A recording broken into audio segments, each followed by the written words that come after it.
According to the United Nations General Assembly's Convention on Genocide from 1948, quote, genocide means any of the following acts committed with intent to destroy, in whole or in part, a national, ethnical, racial, or religious group, and includes 5 types of criminal actions: killing members of the group, causing serious bodily or mental harm to members of the group, deliberately inflicting on the group conditions of life calculated to bring about its physical destruction in whole or in part, imposing measures intended to prevent births within the group, and forcibly transferring children of the group to another group, end quote. Dr. Braveheart defines historical trauma as the, quote, collective emotional and psychological injury, both over the lifespan and across generations, resulting from the cataclysmic history of genocide. There are many effects of historical trauma on Native Americans, including unsettled emotional trauma, depression, high mortality rates, high rates of alcohol abuse, problems of child abuse, and domestic violence. In the 1800s, boarding schools were developed for Native Americans, and by 1890, attendance was enforced, taking Native American children from their families and communities. There they were forced to assimilate and learn the dominant culture's values and language, often beaten for speaking their native languages. Children were often physically, sexually, and/or emotionally abused.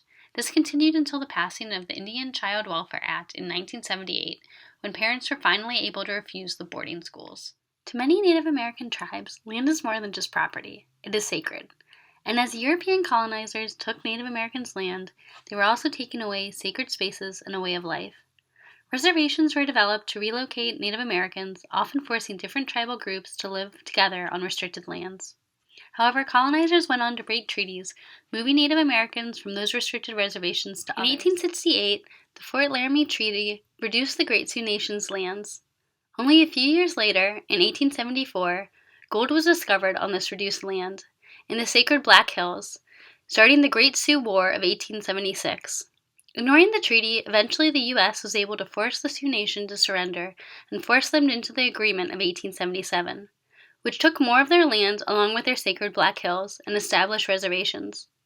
Again, in 1890, the U.S. once again broke the treaty, taking more of the Sioux Nation's land, creating 5 smaller reservations.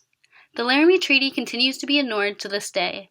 In 2015, the Standing Rock Sioux tribe passed a resolution on the Dakota Access Pipeline, stating, "The Dakota Access Pipeline poses a serious risk to the very survival of our tribe and, ...